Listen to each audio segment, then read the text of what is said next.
Welcome to my new cooking channel. आज मैं प्यारे आका हज़रत मोहम्मद सल्लल्लाहु अलैहि वसल्लम की फेवरेट डिश कद्दू शरीफ की रेसिपी आपके साथ शेयर करने जा रहा हूँ। ये रेसिपी आपको उंगलियां चाटने पर मजबूर कर देगी और इसके साथ साथ आपको एक सीक्रेट इंग्रेडिएंट भी बताऊंगा जिससे आपकी कुकिंग को 4 चांद लग जाएंगे। तो डॉक्टर चिली की पहली वीडियो में आप सबको वेलकम। इस वीडियो को भरपूर लाइक और शेयर जरूर कीजिएगा और चैनल को सब्सक्राइब करना ना भूलना। तो जनाब स्टार्ट करते हैं। आज मैं हाफ के जी कद्दू शरीफ की रेसिपी आपसे शेयर करूंगा। सबसे पहले कद्दू शरीफ को छोटे छोटे पीसेस में काट के अच्छी तरह वॉश कर लेते हैं। अब इस बर्तन में कद्दू शरीफ डालकर साथ कुछ पानी ऐड करते हैं और अब इसे बॉईल करने के लिए रखेंगे। लें जी माशाल्लाह ये बहुत अच्छे से बॉईल हो चुका है। तो अब इसे खुश्क होने के लिए किसी टोकरी में डालते हैं ताकि अच्छे से खुश्क हो जाए। चलिए जी माशाल्लाह अब कद्दू शरीफ बॉईल भी हो चुका है और खुश्क भी हो चुका है। तो अब हम इसे कुक करने के लिए सबसे पहले एक बर्तन में ऑयल डालेंगे। हाफ के जी कद्दू के लिए एक सालन वाला बाउल तकरीबन हाफ होना चाहिए। अब ऑयल को थोड़ा सा गर्म करेंगे। लें जी ऑयल गर्म हो चुका है और अब इसमें प्याज डालते हैं। प्याज का तड़का लगाएंगे। तो हाफ के जी कद्दू के लिए एक दरमियाने साइज का प्याज काफी होगा। अब प्याज को अच्छे से हिलाते रहना है ताकि प्याज जले ना। तो जैसे ही प्याज को थोड़ी सी हीट लग जाए मतलब फ्राई हो जाए, इसके बाद अब इसमें हम एक टमाटर ऐड करेंगे। साथ साथ आपने इसे हिलाते रहना है ताकि कोई भी चीज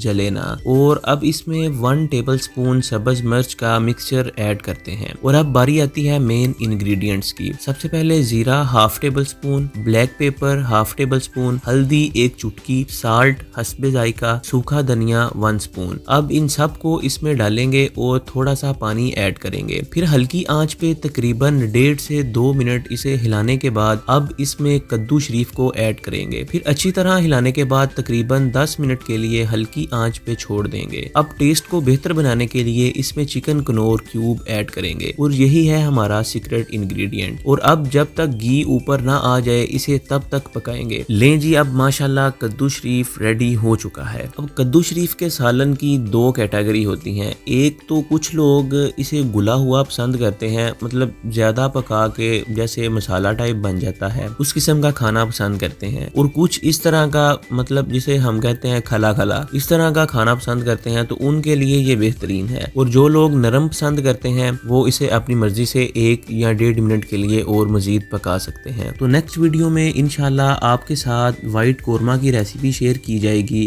और मैं आपको 100% गारंटी देता हूँ कि उस तरह की रेसिपी आपने पहले कभी ट्राई नहीं की होगी। तो फ्रेंड्स इस रेसिपी को आप एक बार जरूर ट्राई कीजिएगा और इस वीडियो को अपने दोस्तों के साथ शेयर भी कीजिएगा ताकि सबकी हेल्प हो सके और कमेंट में अपनी राय से आगाह भी जरूर कीजिएगा।